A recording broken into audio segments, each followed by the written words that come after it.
국민의힘과 합당을 추진하겠습니다. 시대가 야권 전체에 내리는 명령이라고 생각합니다. 약속을 지키지 못할 가능성이 많은 합당을 하느니 입당을 하시면 제일 좋을 것 같은데. 저는 지분 요구할 생각 없습니다.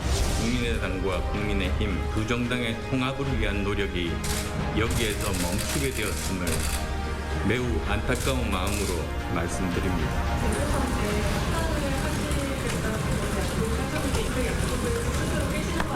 제 약속은 정권 교체입니다. 이번 서울시장 출마로 2022년 대권 출마 의지는 일단 접은 걸로 봐도 될까요? 제가 대선을 포기하고 서울시장 선거 출마 결심을 한 배경 이해해 주시기 바랍니다. 서울시장을 이기더라도 사실 2022년 대선에는 출마를 할 수 있는 상황인 거잖아요. 저는 전혀 그런 생각하지 않았습니다. 출마에 대한 생각이 있으십니까? 당원 지지자분들과 함께 논의해서 길을 찾겠습니다. 그리고 저에게 주어진 시대적 소명을 다하겠습니다.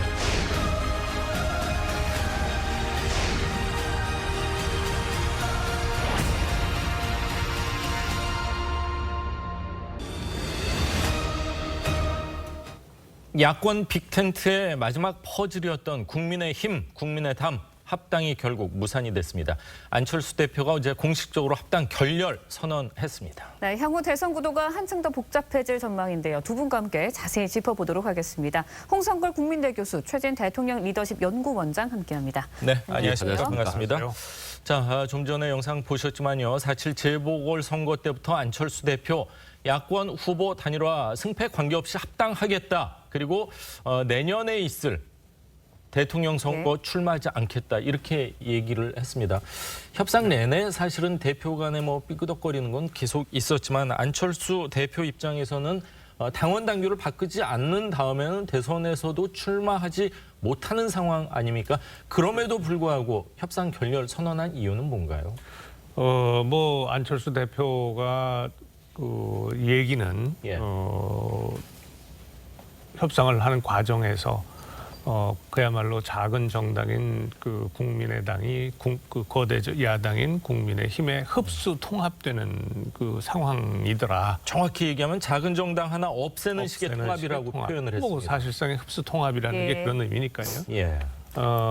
그래서 못하겠다 이제 이런 얘기입니다. 근데 사실 아마 내부에서는 그런 반대들이 있었을 겁니다. 왜냐하면 이 협상을 하는 과정에서도 각 이 지역의 당협위원장들을 막 임명을 하고 그랬었어요. 맞습니다. 모집을 했었죠. 이게 통합할 정당이라면 각각의 지방의 각 지역의 당협위원장을 선임한다는 것은 뭔가 지분 확보를 위해서 한다는 건 누구나 다 아는 상식적인 얘기 아닙니까?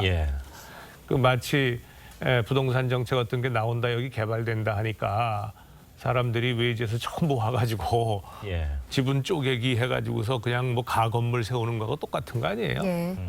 그래서 이런 식의 사실 통합 협상은 처음부터 애초부터 싹이 별로 없다 이렇게 본 것이 일반 전문가들의 생각이었고요. 사실은 그대로 간 겁니다. 그래서 뭐라고 이렇게 얘기를 하는데 사실은 이준석 대표의 어떤 그런 우리가 이제 구화지문이라 그래요. 입이 모든 화의 근원이라고 그런 얘기가 있는데 이준석 대표가 너무 입놀림을 좀 싸게 했고 미안합니다. 표현을 그렇게 해서 안철수 대표는 한마디로 얘기해서 욕심이 좀 많았다. 과했고 그랬기 때문에 이 협상은 결렬될 수밖에 없었다. 그렇군요.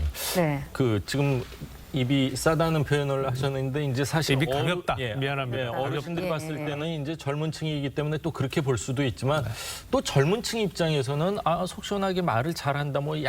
양쪽의 의견이 있고 이제 입이 가볍다는 표현은 홍 교수님의 개인적인 생각으로 저희가 이해를 하겠습니다. 양당의 협상 과정 내내 이준석 대표와 안철수 대표 날선 신경전을 벌였습니다. 어떤 이야기들이 오갔었는지 직접 들어보시죠.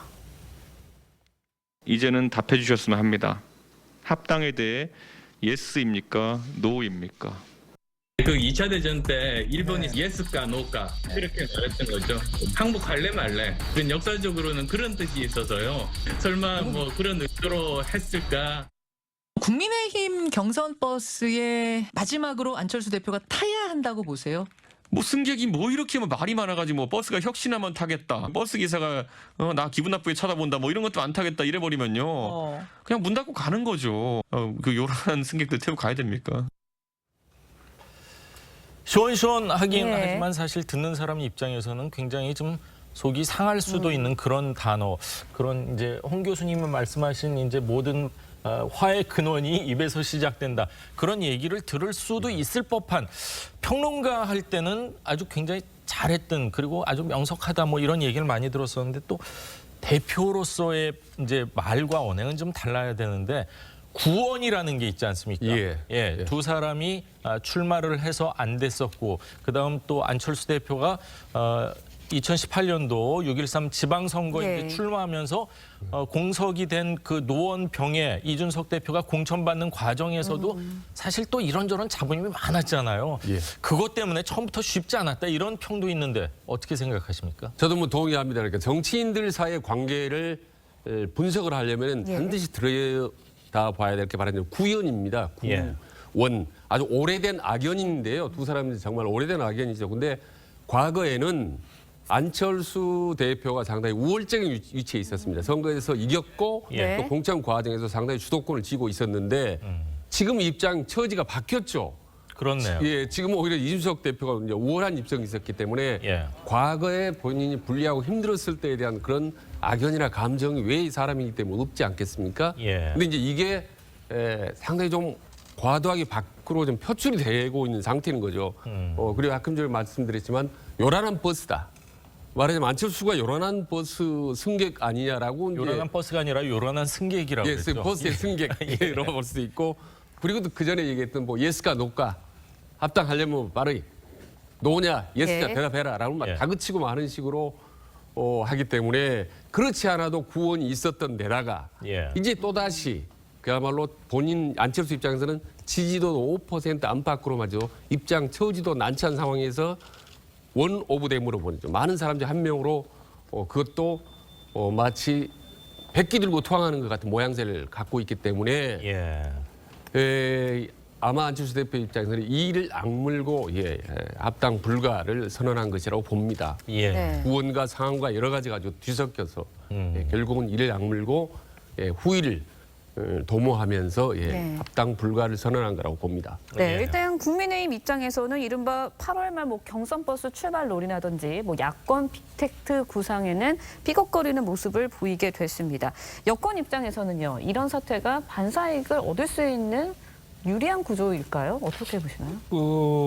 대선이 한 6개월 정도 남아 있어요. 후보 단일화 혹은 야권의 빅텐트 뭐 이런 그 가능성은 언제든지 열려 있습니다. 뭐 정치권이라는 게 당장은 지금 뭐 마치 그냥 서로 쳐다도 안 볼 것처럼 뭐 그야말로 부모 죽인 불구대천지 원수처럼 하다가도 눈앞에 이제 그 권력이 있으면 보이게 되면 뭐 언제 그랬냐는 듯이 아주 눈 녹듯이 해서 우리가 남이냐 뭐 어깨동무하면서 술 한잔 먹고 뭐 이러는 걸 우리가 다반사로 보지 않습니까? 구호 외치고요. 그럼요. 그래서 지금 이 야권의 분열 양상은 단기적으로 볼 때는 지금 말씀하신 것처럼 여권의 이익이 될 수 있습니다. 분열이니까요, 어차피. 그런데 이게 과연 6개월 끝까지 가서 대선에서 그야말로 분열이 될 거냐, 후보가 나눠질 거냐, 그거는 전혀 다른 문제입니다. 그래서 우리가 뭐 지금 제가 드릴 수 있는 말씀은 끝까지 기다려 봐야 된다. 그렇게밖에 볼 수가 없습니다. 그렇군요. 뭐 제3지대 얘기가 나오면서 뭐 김동연 전 부총리에 대한 질문에 있어서 뭐 만나볼 의향이 있다, 이런 얘기를 했습니다. 지금 현재로서는 제3지대라는 게 거의 없어지는 듯한 모양새인데 막판으로 가면서 어떤 힘을 발휘할 가능성 어느 정도라고 보세요? 그러니까 참 묘한 게 안철수 입장이래. 지금 합당을 하거나 입당을 하게 되면은 경우수가 거의 없어집니다. 안철수 입장. 그런데 만약에 제3지대로 갈 경우는 의외로 경우수가 상당히 늘어나게 됩니다. 우선 출마 선언한 이후에 몸값을 높인 다음에 합당할 수도 있고, 그다음에 두 번째로는 이제 다시 출마한 선언의 단일화 카드를 할 수 있고 막판에. 그리고 세 번째 가능성은 높지만은 방금 말씀 제3지대로 끝까지 가서 마지막에 출마를 접을 수 있고 출마할 수도 있고, 그래서 내년 6월 1일 지방선거를 다시 한번 노려볼 수 있는 거죠. 예. 그런데 이 지방선거가 있다는 사실, 내년 대선 3월 이후에 3개월만 있다는 이 사실이 바로 이제 안철수로 하여금 다시 제3지대 자꾸 유혹을 갖게 되는 중요한 되는 요인 중에 하나라고 봅니다. 근데 대통령 선거에서 누가 될지 모르겠지만 그쪽 정당으로 지방선거도 확 쏠림 현상이 일어나지 않을까요? 대통령에게 뭔가 좀 힘을 실어줘야 된다. 그렇기 때문에 제3지대 가능성 더 좀 작아지는 거 아닐까요? 그러나 제3지대 들어가면 공천권이 있고 지분이 있기 때문에 훨씬 공천권. 다시 예. 수차후를 노려볼 수 있는 여지가 있는 거죠. 네, 뭐 앞서서도 이야기를 해주셨지만 안철수 대표 어제 기자회견에서 김동연 전 경제부총리와의 연대 가능성을 열어두기도 했습니다. 직접 들어보시겠습니다. 대표님과 김동연 전 부총리 두 분이 손을 잡으시거나 이런 가능성을 좀 모색하고 계신가요? 국가의 미래를 생각하고 그리고 더 좋은 대한민국을 만들겠다는 생각을 가지신 분들이라면 어떤 분이든 만나서 의논할 그런 자세가 되어 있습니다. 지금 우리 정치 지도자들도 그렇고 과거 얘기 또는 진영 논리, 이념 싸움이거든요. 제3지대라는 말을 제가 별로 이제 좋아하거나 동의하지는 않습니다만 정말 국가의 장래를 생각하는 정치 세력 교체나 의사결정 세력 교체의 취지에 맞는 식으로 한다고 하면은 같이 힘을 합쳐야 되겠죠. 네, 안철수 대표 앞서서 말씀해 주셨지만 경우의 수를 늘리는 것을 좀 선택한 것 같습니다. 김동연 두 사람 이제 제3지대에서 손을 잡을 가능성이 있는지 또 만약에 연대를 한다면 그 영향력이 어느 정도 될지 어떻게 보시나요? 우선 손 잡을 가능성은 굉장히 높죠. 왜냐하면 어차피 다른 그 주요 정치 세력과의 관계가 지금 별로 없어요. 네. 두 사람 다. 그렇다면 당연히 힘을 합치는 게 정상이니까 뭐 당연히 손을 잡고 만나고 할 겁니다. 자, 두 번째, 과연 파괴력이 있을 거냐? 그거는 사실은 저 두 분, 안철수, 김동연 두 분이 그 파괴력 정도를 만들어내는 것이 아니라 오히려 국민의힘이 지금 경선 과정에 돌입을 하잖아요. 국민의힘이 이 과정 속에서 얼마나 유권자들을 실망시키느냐에 따라서 국민들이 제3지대 혹은 그 주요 그 야권 말고 다른 세력의 기대를 가질 수 있겠느냐라고 하는 것을 결정하는 거죠. 그러니까 사실은 결정권은 국민의힘에 있고요. 다만 이분들은 내가 대안 세력이 될 수 있습니다. 국민 여러분, 우리도 여기 있습니다. 라고 하는 것을 계속 손짓을 할 겁니다. 그 손짓에 국민들이 관심을 가져주고 정말 신중하게 고려하느냐라고 하는 것은 국민의 힘에 달려 있다. 이렇게 볼 수 있습니다. 그렇군요. 국민의 당원 당규를 개정을 해야지 이제 안철수 대표가 출마할 수 있습니다. 당 대표는 대통령 선거 1년 전에 관둬야 된다. 이런 당원 당규를 과연 개정하면서까지 정치적 부담을 가질지 한번 지켜봐야 될 것 같습니다. 네. 자, 이런 가운데 국민의힘 내부 상황도 좀 복잡합니다. 윤석열 전 총장과 이준석 대표 간의 이 녹취록 갈등에 토론회를 둘러싼 입장차도 여전한데 유승민 의원과요, 윤 전 총장 측 지금 일하고 있는 장제원 의원 이야기 직접 한번 들어보시죠. 윤석열 후보 측에서 여러 사람들이 토론회가 이루어지지 않도록 지금 이렇게 방해를 하고 있기 때문에 저는 뭐 그런 관측이 상식적인 관측이라고 봅니다. 방해를 하고. 토론회가 됐든 발표하게 됐든 그게 중요한 게 아니고요. 네. 이 행사를 추진하는 데 있어서 원칙과 상식에 부합하는 것이냐, 또 당원 당규에 맞는 것이냐. 토론을 겁내고 어떻게 선거를 나올 수 있겠습니까? 그런 후보가 본선에 가서 민주당 후보를 어떻게 이길 수 있겠습니까?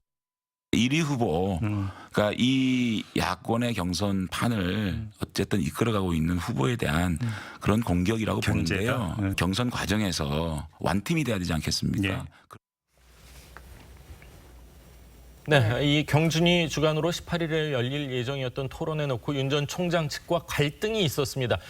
결국 취소 수순을 밟는 분위기긴 한데 오늘 최고위에서 이제 최종 결론이 난다고 합니다. 취소될 가능성이 높다고 보십니까? 아니면은 그래도 대표의 면을 세워주기 위해서 최소한의 정견 발표는 해야 된다고 보시는지요? 그래서 내일이잖아요. 예. 예정된 토론회가. 오늘 지금 최고위원회 한다는 얘기 아니에요? 그래서 할지 말지 결정하겠다는 얘기인데 대충 이 정도 되면 내일 건 취소한다는 걸로 받아들여야 되지 않을까요? 뭐 그럴 가능성이 저는 높다고 보고요. 물리적으로 불가능하다.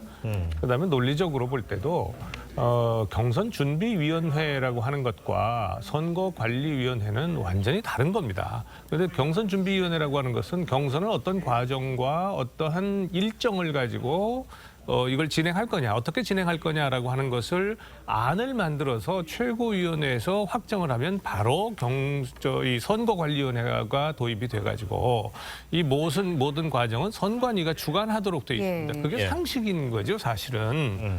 그런데 갑자기 이제 경준위라고 하는 데에서 토론회도 개최하겠다. 이 얘기는 뭐냐면요, 아직 선수가 스타트 라인에 들어오지도 않았어요. 몸을 아직 못 풀었군요. 아니 경기장에 오지도 않았어요. 도착도 안 했어요. 그런데 지금 있는 사람들 가지고 우선 리허설을 한번 하자. 한번 뛰어봅시다. 뛰어봅시다. 이런 얘기입니다. 그러니까 이게 사실은 비상식적이고 비논리적인 거예요.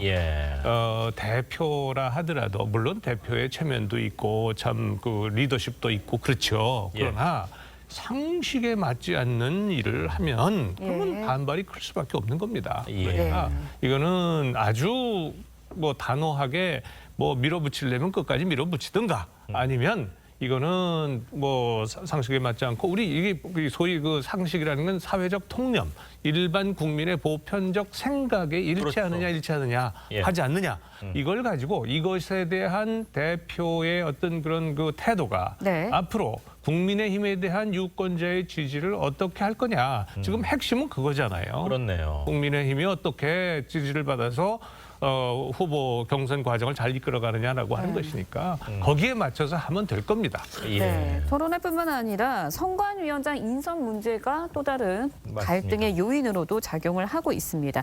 이준석 대표가 토론회는 뭐 물러서는 대신에 서병수 선관위원장 임명은 좀처럼 굽히지 않는 분위기다. 이런 이야기도 전해지고 있는데 어떻게 보시나요? 그러니까 기본적으로 이준석 대표는 이렇게 경선을 주도하고 싶어 하는 것 같아요.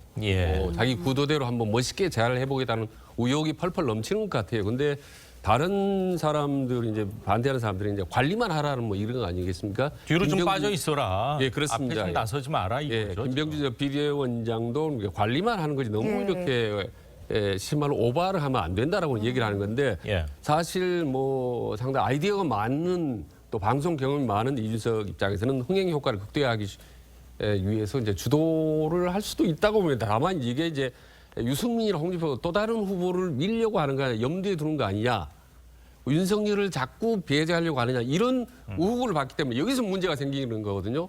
그러니까 이 주도하려고 하는 의지를 조금 좀 턴다운 할 필요가 있고 그리고 앞으로 이런 제3의 어떤 서병수 사태 같은 건 다시 불거질 가능성이 높거든요.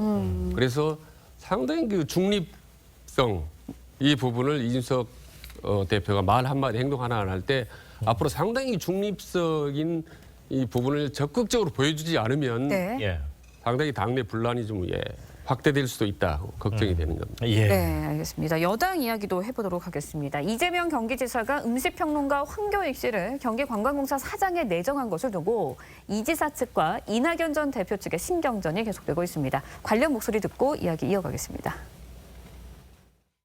황교익 내정자가 아마 예전에 이제 형수 욕설을 두둔했던 적도 있는 것으로 알고 있습니다. 이렇게 본다면 친이재명 인사에 대한 보훈 인사다. 그런 점이 부적격 인사가 아니겠느냐. 사장으로서의 자질이 과연 맞는지 의무 자격이 이제 좀 변했습니다. 이게 전문성이 있냐 없냐라고 보는데 저는 여행의 반 이상은 먹는 거 아니에요? 아무리 생각해도 그거는 뭐 틀린 말이 아닌 것 같은데. 맛을 통해서 세상을 바라보는 관점, 여기에는 인문학적 소양이라든가 실제 그동안의 어떤 활동 내용들을 보면은 소통 능력이 매우 뛰어났던 것 같습니다. 네, 들으신 것처럼 황교익 씨 내정을 둘러싼 특혜 인사 공방이 이어지고 있습니다. 이재명 지사 측은 관광 여행 가는 것 가운데 절반 이상은 먹는 것이다. 얼핏 들으면 정말 맞는 얘기인 것 같기도 한데 이 논란 어떻게 보세요, 교수님?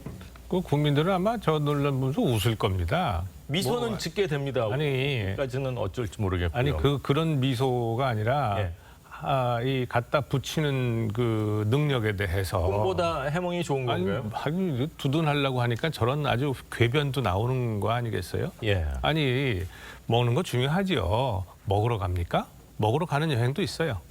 먹으러 가는 여행도 있지만 맛집 기행이라는 것도 있으니까요. 그렇죠. 그런데 대부분의 여행 가는 사람들이 가장 많은 시간을 보내는 것은 그야말로 둘러보는 거하고 자는 걸 겁니다. 예. 먹는 거는 체력이 있어야 되니까 배고픈데 가서 눈에 뵈는 게 있겠어요. 그러니까 뭐 먹는 거죠. 그리고 뭐 저녁 한 끼쯤 뭐 이렇게 먹겠죠. 자, 사실 여부를 떠나서요. 저런 억지를 한다는 겁니다. 예? 그리고 저는 이번 기회에 참 이재명 후보 측에서 굉장히 그 큰 공헌도 하나 했다고 봅니다. 그동안에 우리가 그동안에 우리가 이 소위 그 공공기관장을 임명을 하거나 뭐 이럴 때에 낙하산 인사, 보훈 인사, 부적격 인사를 임명하는 것에 대해서 숱하게 비판을 했습니다. 주로 중앙정부에 왔을 때 비판을 했습니다. 그동안의 지방정부에 대해서는 거의 가려 있었어요. 사실은 지방의 도지사나 시장들은 광역자치단체 사실상 거의 마음대로 아무나 갖다 임명을 했었어요. 관심 외 지역이다 보니까 그랬었죠. 그런데 이제 이재명 지사가 이제 이런 데도 상당히 지금 구멍이 많구나라고 하는 것을 유권자들한테 알려줬을 뿐만 아니라 자, 이재명 후보가 대통령이 되면 어떤 사람들이 공공기관장에 임명이 될 것 같다라고 하는 것을 유권자들이 알게 만들어줬습니다. 사전에. 대단히 우리 유권자들 입장에서는 고맙다고 해야 할 겁니다. 그리고 그것에 대해서 비판을 받으면 어떠한 방식으로 대응할 것인가라고 하는 것도 미리 알려주셨어요.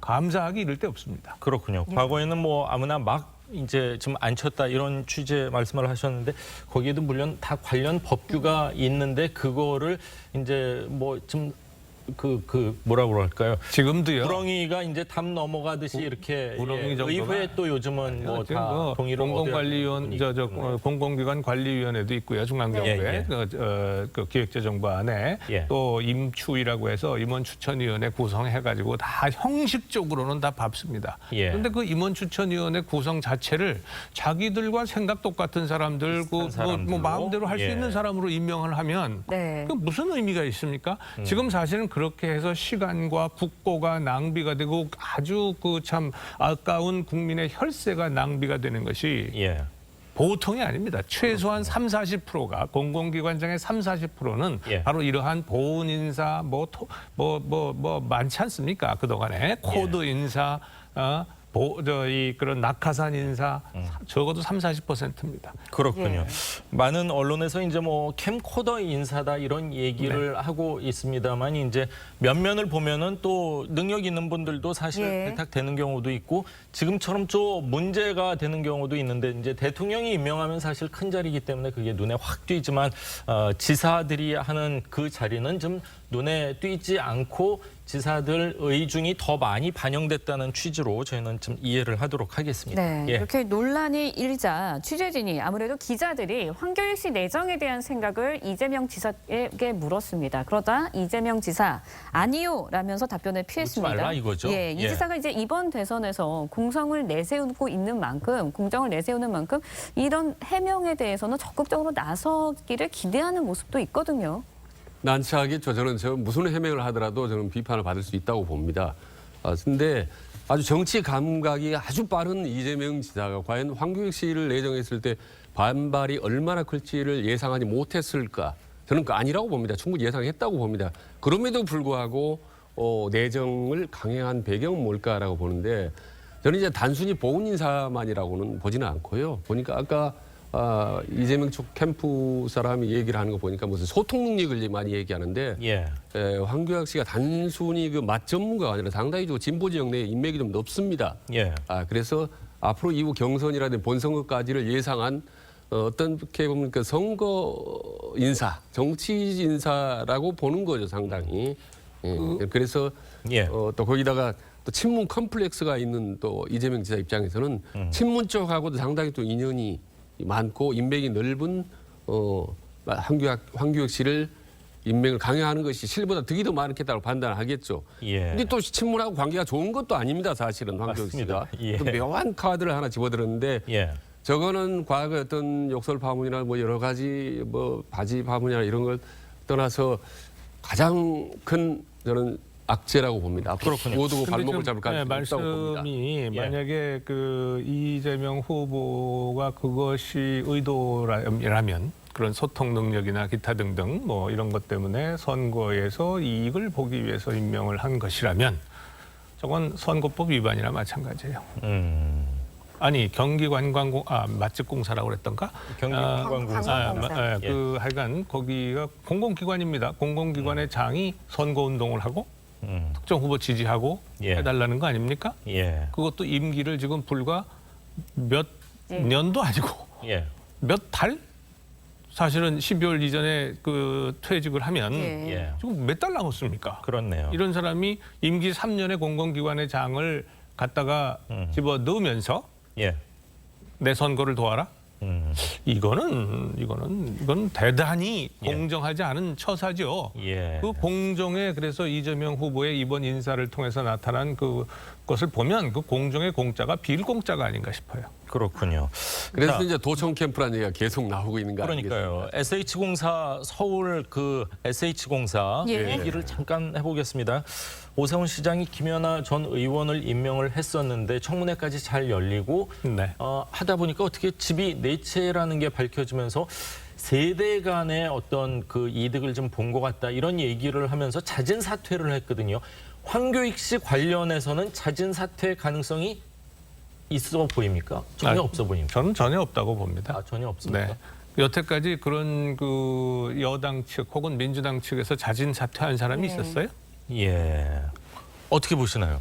저는 적지만 가능성은 있다고 봅니다. 왜냐하면 저건 너무 큰 악재인데다가 아마 계속적으로 아마 본 경선에도 발목을 잡을 가능성이 높기 때문에 이재명 지사와 두 사람들도 교감하에 사퇴할 가능성이 조금 있다. 적지만 가능성은 있다고 저는 봅니다. 서울시 같은 경우는 서울시 의원 거의 대부분이 사실 민주당이었기 때문에 청문회를 통과하기가 더 어려웠었겠지만 경기도 같은 경우는 지금 뭐 민주당 의원들이 다수를 차지하고 있기 때문에 절대 다수. 절대 다수죠. 과연 경기도 의회에서는 어떤 의견을 낼지 좀 지켜봐야 될 것 같고요. 계속해서 이 친문 의원 21명이요. 이재명 지사의 대표 공약이죠. 기본소득에 대해서 문제 있다. 한번 끝장 토론 한번 해봅시다. 이렇게 제안을 했습니다. 어떤 얘기가 오갔는지 직접 보시죠. 특히 기본소득에 대해서는 치열한 논쟁이 필요합니다. 민주당 내에서도 반대하는 의원들이 많습니다. 장기적인 연구과제로 검토해 볼 수 있지만 당장 국가 정책으로 시행하기에는 위험합니다. 이게 과연 진보 개혁의 길인가 치열하게 토론해야 합니다. 일단 기본소득에 대한 집단적 반대 목소리가 나온 건 처음이지 않나라는 생각이 듭니다. 당내 1위 대선 주자 이재명 지사를 견제하기 위해서 공식적으로 이렇게 반 이재명 연대가 본격화되는 것 아닌가라는 생각도 드는데 어떻게 보십니까? 이분들 몇몇은 아직까지 어디 캠프에 이렇게 합류하지는 않았다고 그러더라고요. 저는 단기적으로 볼 때는 그렇게 뭐 볼 수가 있겠지만 저는 장기적으로 볼 때는 여당의 일부 의원들이 오래간만에 세비에 걸맞은 역할을 했다. 이렇게 말씀드리고 싶습니다. 왜냐하면요. 기본소득이라고 하는 이름으로 수없이 많은 서로 다른 정책 패키지가 있어요. 전 세계 다 마찬가지입니다. 그리고 뭐 제가 저기 좀 보니까 이재명 후보 캠프 측에서는 뭐 다른 나라들이 많이 이미 하고 실험하고 있고 했고 뭐 일부는 도입을 하고 있고 뭐 이렇게 얘기를 하는데요. 우리 김철수라고 하는 이름이 있잖아요. 안철수도 있으니까 안철수로 해볼까요? 안철수, 철수라는 이름 많잖아요. 그 철수라는 이름을 가진 사람이 얼마나 되겠습니까? 아마 수백 명 될 겁니다. 그렇죠? 기본소득이라는 이름으로 시행하는 정책이 수백 가지가 넘어요. 아니 그런데 기본소득이라고 이름 붙였다고 해서 그 정책이 모두 다 같은 걸로 생각하면 착각이죠. 대부분의 국가에서 기본소득을 논의할 때는요. 우리 이게 기존에 가지고 있는 모든 사회복지 지출이 비중이 너무 커요. 행정비용이 너무 많습니다. 그래서 이걸 전부 다 통폐합해서 없애가지고 기본소득을 가져가자. 라고 하는 거였습니다. 지금 이재명 후보 측에서 얘기하는 기본소득은요. 지금 우리가 가지고 있는 모든 복지 지출을 그대로 둔 상태에서 기본소득을 얘기하고 있는 겁니다. 예. 이게 어떻게 다 같을 수가 있습니까? 그렇군요. 이름이 같아서 철수면 다 같은 철수입니까? 예. 여쭙고 싶습니다. 오래간만에 예. 민주당 의원들이 밥값을 했다. 이렇게 보겠습니다. 자, 21명 민주주의 4.0 소속 네. 의원들이 주로 됐다고 합니다. 홍영표 의원, 김종민 의원, 도정환 의원 몇 면을 보면은 그래도 친문과 가장 가까운 의원들이라고 좀 볼 수 있는데 친문 의원들의 집단 반발은 아니지만 그래도 문제가 있다. 그리고 민주주의 4.0에서 하는 얘기는 어느 나라도 채택하지 않은 제도다. 이렇게까지 표현을 했거든요. 근데 이게 아주 보기 드문 풍경인데요. 예. 캠프에 소속되어 있는 의원들끼리 서로 충돌하는 건 얼마든지 네. 보아왔던 장면인데 지금 어느 캠프에도 소속되지 않는 당의 주류 국회의원들 21명이 기명으로 공개적으로 당내 1위 후보의 대표 공약을 공개적으로 비판한다? 이런 경우는 본 적이 없습니다. 그래서 이번 21명의 의원선언은 중요한 의미가 있다. 반이재명의 깃발을 높이 들고 아마 조만간 어느 캠프로 들어갈 가능성이 높지 않은가. 그래서 이른바 이재명을 제외한 나머지 모든 반이재명 후보와 진영이 함께 뭉쳐라. 라고 선언한 외치는 그런 공개적인 메시지로 저는 들립니다. 그래서 본격적으로 이재명 대 반이재명 예. 갈등이 이제는 시작되는 공개적인 신호탄이라고 저는 봅니다. 그렇군요. 과연 민주당의 어떻게 보면은 정책에 대한 논쟁이기 때문에 국민 입장에서는 또 반겨야 할 부분이 분명히 있다고 생각을 합니다. 그리고 아까 최진호 원장께서 말씀하실 때 이제 정치적인 인사다, 선거까지 생각한 것 아니냐 이런 취지의 말씀을 해주셨는데 최진호 원장 개인의 생각으로 저희가 이해를 하도록 하겠습니다. 예. 자, 오늘 두 분 말씀은 여기까지 듣도록 하겠습니다. 홍성골 교수, 최진호 원장 감사합니다. 네, 고맙습니다. 고맙습니다.